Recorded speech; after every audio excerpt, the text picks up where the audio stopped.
అందరికీ నమస్కారం. Welcome to it's UTV. ప్రస్తుతం మనతో పాటు ఉన్నారు ప్రముఖ తంత్ర జ్యోతిష్యులు, జ్యోతిష్య రత్న, జ్యోతిష్య సామ్రాట్ చింత రుక్మాంగదరావు గారు. గురుగారితో మాట్లాడి మరిన్ని విషయాలు తెలుసుకుందాం. అంతకంటే ముందు ఇటువంటి ఆధ్యాత్మికపరమైన వీడియోస్ కోసం ఇప్పుడే మన ఛానల్ని సబ్స్క్రైబ్ చేసుకోండి. నమస్కారం గురుగారు. మాతృదేవో భవ, పితృదేవో భవ, ఆచార్య దేవో భవ. ఓం నమో మాందేశ్వరాయ నమః. అందరూ బాగుండాలి, అందరికీ మంచి జరగాలి. గురుగారు, సాధారణంగా మనం ఎప్పుడైనా గుడికి వెళ్ళినప్పుడు జాతకం చూపించుకున్నప్పుడు మీది ఈ రాశి అమ్మ, ఈ దేవుణ్ణి పూజిస్తే బాగుంటుంది అని అలా అంటూ ఉంటారు. అసలు ఒక్కొక్క రాశి వాళ్ళు ఒక్కొక్క దేవుణ్ణి పూజిస్తే, అంటే వాళ్ళ గ్రహచారం ప్రకారం అలా చేస్తే నిజంగా ఉంటుందా? ఒకవేళ ఉంటే ఈ సంవత్సరం ఏ రాశి వారు ఏ దేవుని ఆరాధిస్తే బాగుంటుంది? అంటే ఇక్కడ ద్వాదశ రాశులు ఉన్నాయి, 27 నక్షత్రాలు ఉన్నాయి. నక్షత్రం 4 పాదాల లెక్క 108 పాదాలు ఉన్నాయి. ఎవరు ఏ రాశిలో పుడతారో, ఏ నక్షత్రంలో పుడతారో, ఏ పాదంలో పుడతారో, ఏ లగ్నంలో పుడతారో, ఏ దశ ఎవరు జరుగుతూ ఉంటుందో దీని ప్రకారం దేవతా నిర్ణయాలు జరుగుతూ ఉంటాయి. ఇప్పుడు 9 రకాల గ్రహాలు 9 రకాల దశలు జరుగుతాయి. ఈ 9 దశలు కంప్లీట్ అయ్యి 120 సంవత్సరాలు అవుతుంది. మనిషి ఆయుర్దాయం 120 సంవత్సరాలు అని చెప్పారు. కానీ మధ్యలో దుర్దశ వచ్చినప్పుడు, అంటే వ్యతిరేక దశ వచ్చినప్పుడు ఆయుర్దాయం క్లోజ్ అయిపోతుంది. అంటే ఇప్పటివరకే వీళ్ళకు బ్రీతింగ్స్ ఉన్నాయి, ఆ తర్వాత వీళ్ళు గాలి పీల్చుకోవడానికి భూమిపైన అవకాశం లేదని అర్థం. దాన్ని ఆయుర్దాయం ఎంత అని అంటారు. అంటే ఈ జీవన ప్రమాణాన్ని పెంచుకోవాలంటే దేవతారాధనలకు వెళ్ళాలి అంటారు. కాబట్టి అందరికి ఈక్వల్గా దేవతారాధన రాదు. దశ మారినప్పుడు ఆ దశనాథుడు ఆత్మకారకుడు అవుతాడు, భుక్తినాథుడు కూడా ప్రభావితం చూపిస్తాడు. కాబట్టి ఆ దశ నాథుడి యొక్క ప్రభావము ఆ దశ అయ్యే వరకు అతని యొక్క ప్రభావం ఉంటుంది. మిగిలిన గ్రహాలకు అంత ప్రభావం ఉండదు. అందుకే అతనే ఏ దశ జరిగితే ఆ దశ నాథుడే, ఆ గ్రహమే ఆత్మకారకం అవుతుంది. అంటే ఆ జాతకం నడిపిస్తుంది. అది వ్యతిరేక గ్రహం అయితే అష్ట కష్టాలు పాలు చేస్తుంది, అనుకూల గ్రహం అయితే అష్టైశ్వర్యాలు ఇస్తుంది. కాబట్టి ఇప్పుడు ఇక్కడ సాధారణంగా అందరికీ ఓవరాల్గా మనం చెప్పాలనిపిస్తే నక్షత్రాల మీద 27 ఉంటాయని చెప్పాను. దాంట్లో విపత్తార, ప్రత్యక్తార, నైదనతార, ఇట్లా వేద నక్షత్రము, వైనాసిక నక్షత్రము, నిర్జీవ నక్షత్రము ఇవి ఉంటాయి. ఈ నక్షత్రాలకు సంబంధించినటువంటి ఆరాధనలు, దేవాలయాలు వెళ్ళకూడదు. విపత్తారకు సంబంధించిన దేవతాలయానికి వెళ్తే విపత్తు కలుగుతుంది. నైదనతారకు సంబంధించినటువంటి నక్షత్రానికి సంబంధించిన దేవతాలయానికి వెళ్తే నైదనము అంటే వైదవ్యము, లేదంటే ఏదో చెడిపోవడము, జరగరాని నష్టం జరగడం అని అర్థము, వెళ్ళకూడదు. అదేవిధంగా వేద నక్షత్రం అంటే వేధించే నక్షత్రం.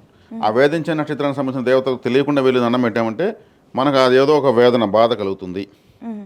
కాబట్టి ఇంకా ప్రత్యక్తార అంటే వ్యతిరేకమైనది అని అంటాం. ఆ ప్రత్యక్తారకు సంబంధించిన దేవతాలయానికి వెళ్తే అన్ని ఆపోజిట్ అయిపోతుంది. నేను గుడికి వెళ్ళిన మూలంగా నాకు కష్టాలు ఎక్కువనే అంటారు.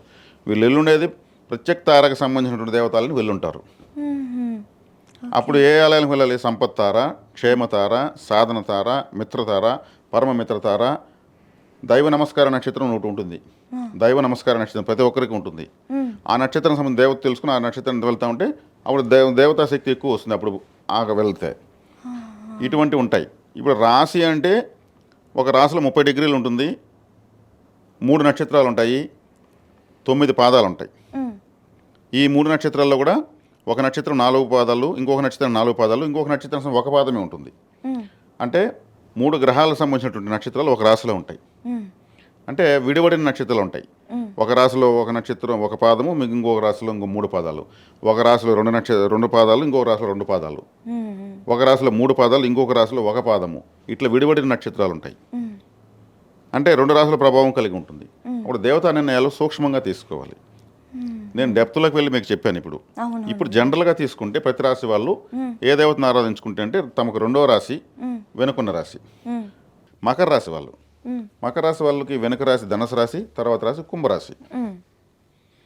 కాబట్టి ఇప్పుడు వెనుక రాశి అయితే ధనుసు రాశి కాబట్టి గురుసేవ, సూర్య నమస్కారాలు, మాతృపితృసేవ ఎక్కువగా, ఆలయాల కాడ ఎవరైనా పేదవాళ్ళు ఉంటే ఆలయం అని చెప్పాను కాబట్టి ఆలయాల కాడ ఎవరైనా అనాథులు ఉంటే వాళ్ళకి సహాయం చేయడం, ఇవి చేయాలి. అదే కుంభరాశి 2వ స్థానం. కుంభము అంటే ఏమి? కొండ. ఒకప్పుడు ప్రాచీన కాలంలో ఇండస్ట్రీస్ లేనప్పుడు ఇంట్లో అన్ని కొండలే ఉంటాయి. పెద్ద పెద్ద ధాన్యాలు కూడా పెద్ద పెద్ద కొండలు చేసుకుని ధాన్యాలు పెట్టేవాళ్ళు. భూమిలో డబ్బులు ఎత్తి పెడితే కూడా కొండల్లో పెట్టి మూతలు కట్టి భూమిలో ఎత్తి పెట్టేవాళ్ళు. బ్యాంక్ అంతా భూమే. ఆలయానికి కుంభాభిషేకం చేస్తారు. ఆలయ కుంభాభిషేకం అంటే చాలా పెద్ద ఈవెంట్ అది. ఏనుగు కుంభస్థలం పైన ఊరేగింపు చేస్తారు. కాబట్టి వీళ్ళు ఆలయ కుంభాభిషేకాల్లో పాల్గొనాలి. ఆ కొమ్ములో నీళ్లు చల్లుతారు, దాన్ని చల్లించుకోవాలి. వీళ్ళు ఇంట్లో నీళ్ళు తాగేది ప్లెయిన్గా ఉండే లోటాలు అంటే గ్లాసులో కాకుండా కుండలాగా చిన్నవి వస్తాయి గ్లాసులు, స్టీల్ అయినా పర్లేదు ఏదైనా పర్లేదు, మట్టిలో కూడా తెచ్చుకోవచ్చు, దాంతోనే నీళ్ళు తాగాలి, యాక్టివేట్ అవుతారు. కుండలాగా ఉన్నటువంటి బిందెలు కానీ కుండనే వాడడం కానీ అలవాటు చేసుకోవాలి. కుంభరాశి 2వ రాశి కాబట్టి. ఓకే. కుంభకోణంలో ఉంది, ఊరి పేరే కుంభకోణం, ఆది కుంభేశ్వర స్వామిని ఆలయం ఉంది, ఆయన దర్శించుకోవాలి. ఏనుగు కుంభస్థలం పైన ఊరేగుతున్న ఉత్సవాల్లో పాల్గొనాలి. శ్రీలంక, కేరళ లాంటి ప్రాంతాల్లో ఏనుగు కుంభస్థలాలపైన ఊరేగింపులు జరుగుతాయి, ఉత్సవాలు జరుగుతాయి. వీలుంటే వెళ్ళి రావచ్చు, లేదు వీడియో యూట్యూబ్లో పెట్టుకుని చూడొచ్చు. ఏదో ఒకటి చేయాలి. ఆలయ కుంభాభిషేకము చేసుకోవాలి. అదే ఏ ఆలయానికి వెళ్ళినా పైన కలశాలు ఉంటాయి, గాలగోపురం పైన అన్ని కుండలుగా వచ్చి ఇలా కూసుకుంటాయి. అవునవును. అందుకే శిఖర దర్శనం కోటి పుణ్యఫలం అంటారు. శ్రీశైలం శిఖరం దృష్ట్యా పునర్జన్మన విద్యతే అండి. ఆ శిఖరం చూస్తే ఇంకా పునర్జన్మే ఉండదు అంటారు. అంటే అంత శక్తి అక్కడ ఉంటుంది, ఆ కుంభాల కలశాల్లో ఉంటుంది. అందుకు ఆ కలశ దర్శనాలు చేసుకుంటూ కూర్చోవాలి. ఆలయానికి పోతే ఇట్టడివే చూడాల్సింది, అవంతా ఊరికే పెట్టలేదు, ఫ్యాషన్ కోసం షో కోసం పెట్టలేదు. దాంట్లో దైవశక్తి వచ్చి కిందికి దిగుతూ ఉంటుంది. ఆ గోపురం కింద దిగిన వాళ్ళకు ఆ శక్తి అనేది అహంకారం నశించి లోపలికి వెళ్ళి దేవుడి దగ్గర క్రమశిక్షణ వస్తుంది. ఆ గోపురాలు లేకపోతే అహంకారంతో లోపలికి వెళ్తారు. మనిషి గాలగోపురంలాగా చాలా అహంకారంతో పోతాడు. చివరికి గర్భగుడికి వెళ్తే ఇలా వంకొని దండం పెడుతుంటాడు. గర్భగుడి చెవుడు కిందకి వంగి చూసేట్టుగానే ఉంటాడు. అంటే సూక్ష్మంలో మోక్షం ఉందని అర్థం.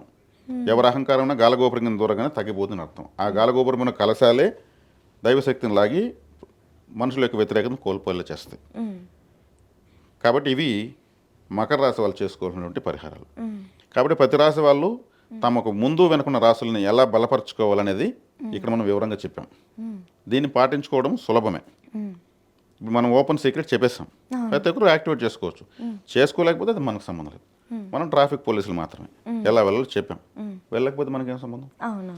ఇది సమగ్రంగా క్లుప్తంగా ప్రతి రాశి ఫైనాన్షియల్గా సుఖంగా నిద్రపోయేదానికి పరిహారం. అసలు గురువుగారు నాకు ఈ కాన్సెప్ట్ ఇంతవరకు నేను ఎప్పుడూ వినలేదు, ఫస్ట్ టైం వింటున్నా. నాకు తెలిసి ఇది ఎంతమందికి తెలుసో లేదో తెలియదు. వెనక ఉన్న రాశి ముందు ఎవరైనా కూడా వాళ్ళ రాశికి సంబంధించిన పూజారాధనే చేస్తారు, కానీ వెనుకున్న దాని వల్ల చేస్తే నిద్ర అనేది బాగుంటుంది, ముందున్న దానికి చేస్తే ఆర్థికంగా బాగుంటుంది అన్న కాన్సెప్ట్ మాకు తెలియజేసినందుకు డెఫినెట్లీ చాలా చాలా ధన్యవాదాలు గురువుగారు. మీకు ఇప్పుడు వాళ్ళు రాసిన వాళ్ళ యాక్టివేట్ ఎందుకు చేసుకోకూడదు అనే పాయింట్ కూడా చెప్పేద్దాం. ఇప్పుడు మన ఫోను మనము 200% ఛార్జింగ్ పెడితే ఏమవుతుంది? పేలిపోతుంది. అంతే. మనము యాక్టివేట్ చేసుకుంటే మనకు ముందు వెనక బాగుండేది చూసుకోవాలి. మనకి ఎంతవరకు మనం ఛార్జింగ్ కావాలంటే రెండు బాగున్నాయంటే మనం ఛార్జింగ్ అవుతాం. మనం ఛార్జింగ్ పెట్టుకునే సిస్టమే ఇటు. ఇంకొక విషయం ఏంటంటే మీరు నేను అడిగినప్పుడు క్వశ్చన్ పూజారాధన అంటే ఈ హోమాలు చేయండి, పూజలు చేయండి, ఇవి చేయండి, అవి చేయండి అని చెప్తారు అని అనుకుంటే, మీరు చెప్పిందల్లా మీరు ఒక 10 చెప్పారనుకోండి, 10లో 8 డొనేషన్సే ఉన్నాయి. అది కూడా ఎవరికి? చాలా పూర్ పీపుల్కి, గవర్నమెంట్ దగ్గర ఉన్న వాళ్ళకి, కాలేజెస్లో చదివే వాళ్ళకి. అది అసలు రాశులకి, జాతకాలకి, వీటి ఏటికి సంబంధం లేకపోయినా ఎంత మంచి పని అది సమాజానికి. ఇప్పుడు రిలయన్స్ అధినేత అంబానీ గారు ఉన్నారు కదా, ఆయనకి మంత్లీ ప్యాకేజ్ చేస్తాను, ఎంజాయ్ చేసుకుంటే ఎటుంటుంది? ఆయన సృష్టికర్త ఆయన. రిలయన్స్ జియో ఓ పేదవాడికి రీఛార్జ్ చేస్తే హ్యాపీగా ఫీల్ అవుతాడు, చాలా హ్యాపీగా ఫీల్ అవుతాడు. అంటే 5 స్టార్ చాక్లెట్ వాడికి చాక్లెట్ ఇస్తే ఎలా ఉంటుంది? ఆ చాక్లెట్ పేదవాళ్ళకి ఇస్తే, పిల్లలకి ఇస్తే ఎగిరి గంతేస్తారు. కాబట్టి ఇక్కడ మనము పేదవాళ్ళను, ఆ స్థితిగతులు లేని వాళ్ళను గుర్తించి చేయడం వల్ల వాళ్ళ కృతజ్ఞత మనకు వస్తుంది. అదే పెద్ద ఆశీర్వాదం. ఖచ్చితంగా దాన్ని అలా చేయడం వల్లే కరెక్ట్. ఉన్నవాడికి ఇచ్చేదాని వల్ల వాళ్ళు అది అసలు కరెక్ట్ కాదు, వినడానికి ఇబ్బందికరంగా ఉంటుంది. ఇక్కడ చేయడం డబ్బులు ఉన్న వాళ్ళు ఎత్తుకోమని నేను చెప్పడం లేదు, స్థితిగతులు ఉన్న వాళ్ళకి ఇమ్మంటడం లేదు, లేని వాళ్ళకి ఇమ్మంటున్నాను. శక్తి కొలది ఇమ్మంటున్నాం. అది ఎక్కడ ఇవ్వాలో, ఎలా ఇవ్వాలో అలా ఇమ్మంటున్నాం. ఆలోచించి మన స్తోమతకి తగ్గట్టు ఎంత. దీనివల్ల ప్లానెట్స్ యాక్టివేట్ అవుతాయి ఖచ్చితంగా. అందుకే మానవ సేవే మాధవ సేవ అన్నారు. ఖచ్చితంగా గురుగారు చాలా మంచి విషయాలు చెప్పారు. ధన్యవాదాలు.